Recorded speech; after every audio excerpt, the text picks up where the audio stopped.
Hey, what's up, everybody? Welcome back to Falcon Blues TV. It's your boy Sachin, the American commentator. It's been a while, so if you miss me and are excited I'm back, hit that like, hit that sub button. You know what it is. Comment if I'm chatting shite. Before we get into it, I just want to say shout out to the Blues, the Falcon Blues. Send me this dope shirt, part of the new line. So go get this Black Watch kit, kind of like our third kit this year. Feels great. Merch is already always top quality. So go buy that. But yeah, I'm back. Been a whirlwind of a summer. Not probably my busiest summer of my life, so that's why I haven't been around. But hopefully in the fall, we can be making videos on the regular basis. So we're back.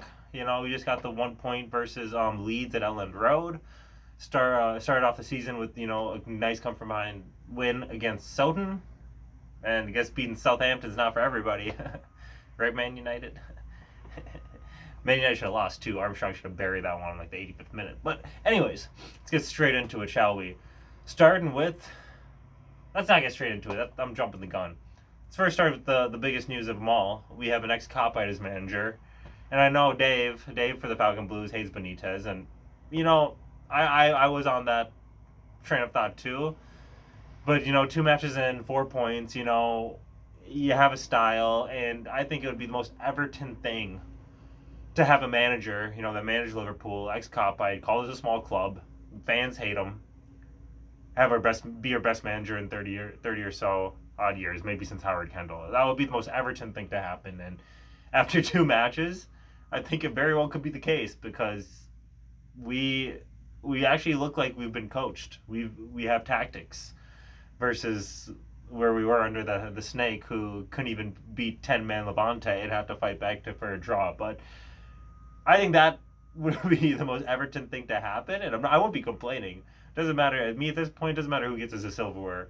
If it's the EFL Cup, we get that. I'll take it. But that's just kind of my overarching thought about the manager. But you look at who he's brought in.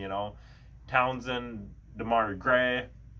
They have Premier League experience. Gray's 25 and won the league with Leicester, but you look at that and it's not the flashy signings that anyone wants. Not 50 million on Ben White, not Grealish, to City or whatnot. But you think about our historic signings and our big money moves never work out.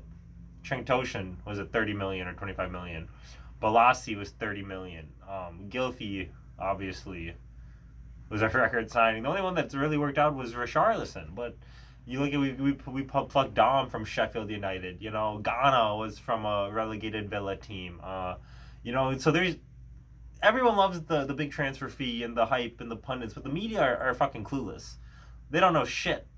I mean, you look at Leicester winning the league, getting Mahrez, Conte, and Vardy. Like, there is proper value out there, even in today's super inflated transfer market, and getting Gray and Townsend, quality moves. Quality moves so far. I mean, Gray in that first half, he provided something that we haven't had in a while, maybe since De La Feu, or even Christian Atsu, but Atsu is wank. But it was the moment was when he took the ball around midfield and just ran past two defenders and created a chance. It's like we haven't had that pace.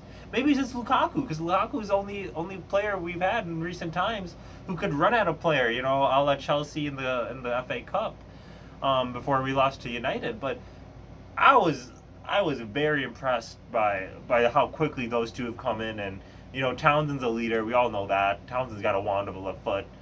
Question is about the fitness. Can he put in a shift for 90 minutes? But hey, Iwobi's starting again, so I'll get to that in a minute. But I want to talk. I think Townsend can offer something. He's a leader. Obviously, we need that. Damari's spoken about wanting to be a leader now at 25 too, and he's rapid. We need the pace, and he got a goal. We got a goal out of someone other than Dom or Richarlison, so that's good.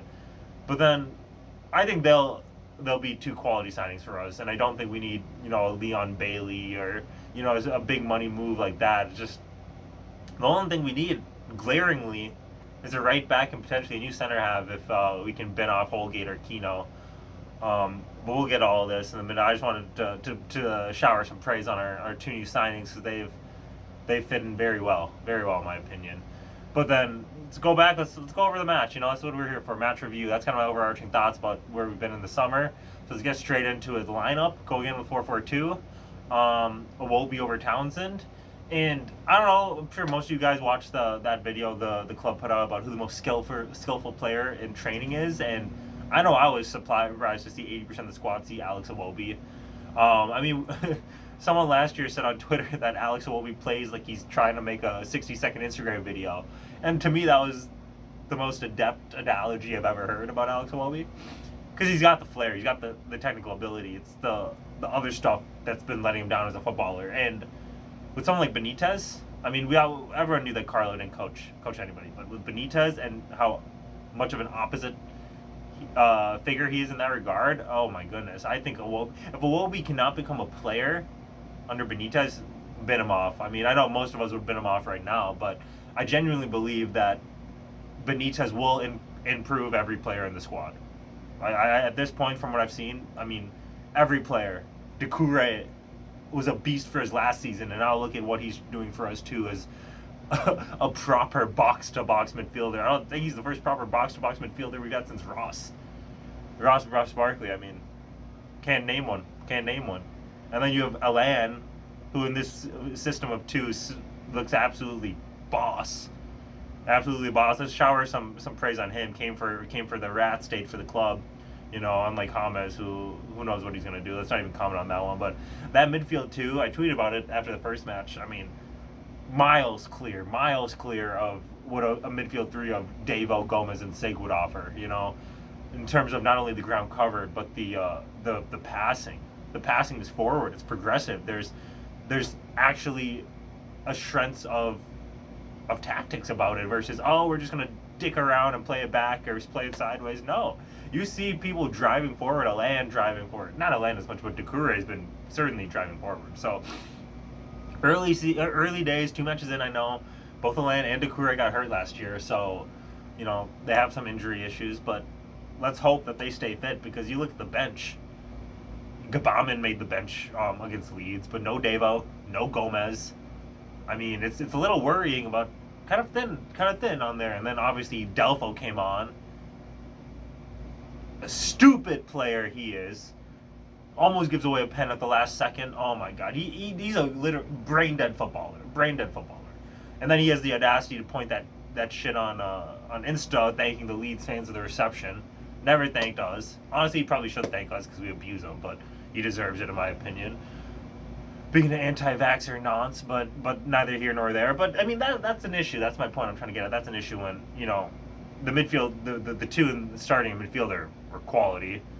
Could be one of the best midfield two in the league, but then after that, its levels drops off. Like Chelsea yesterday brought on Conte, and we're bringing on Delph or Devo.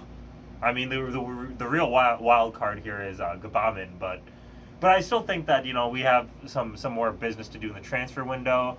I think Brands, you know, we've been awfully quiet after those 2 early signings. I could see Brands trying to work some cheeky loan deals, you know, ship off Devo, ship off Gomez. I don't even know how the Sig situation will turn out with the books and all that.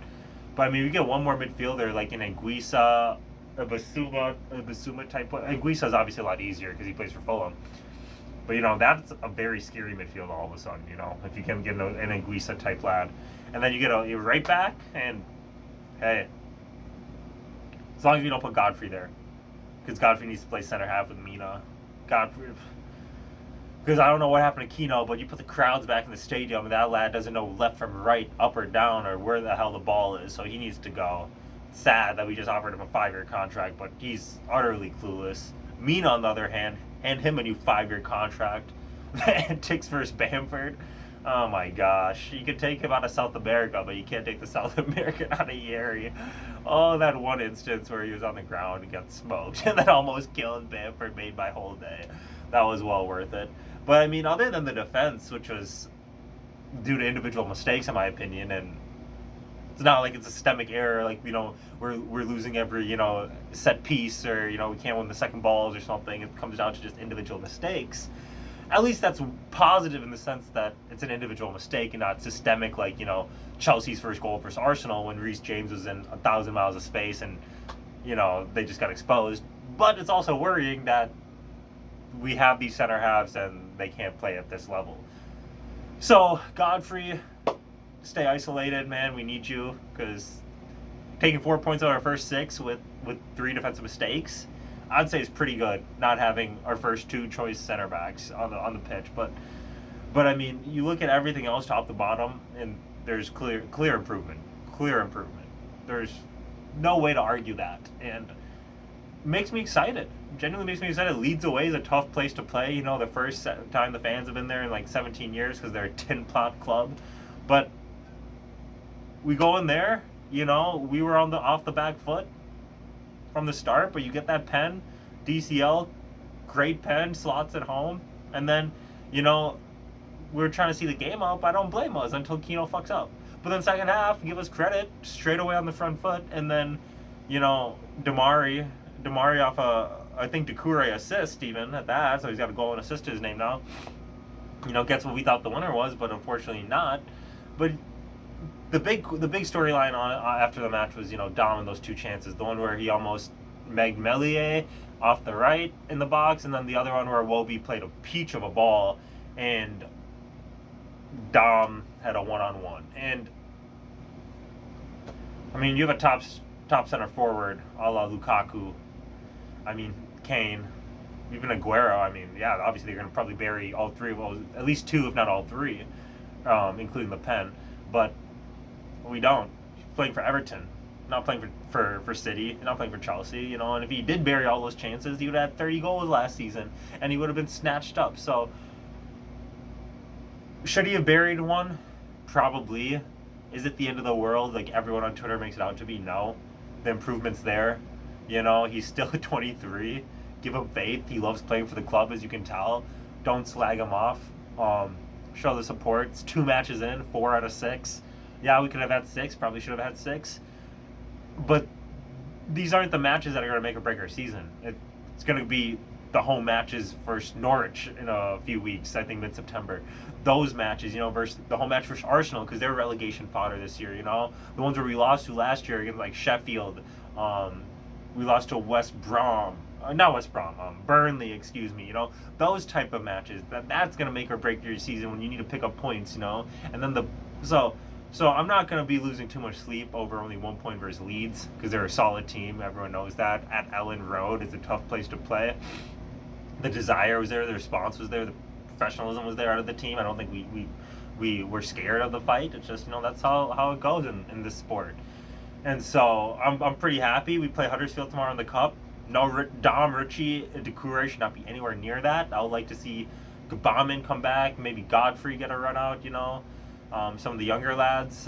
Lewis Dobbin I saw was training with the team. That Charlie Whitaker. I don't know if they should get starts per se, but it's good to see them training in the training videos with the first team. Some other tall center back who I have no idea. This black guy. Someone can tell me his name, because I don't know him. I would appreciate that, because he's a unit for being a young lad. He's like as tall as Yeri, it seems. But anyways, we go to Huddersfield tomorrow in the Cup. It's the magic of the Cup. Not gonna guarantee anything here, because we all know how that can go.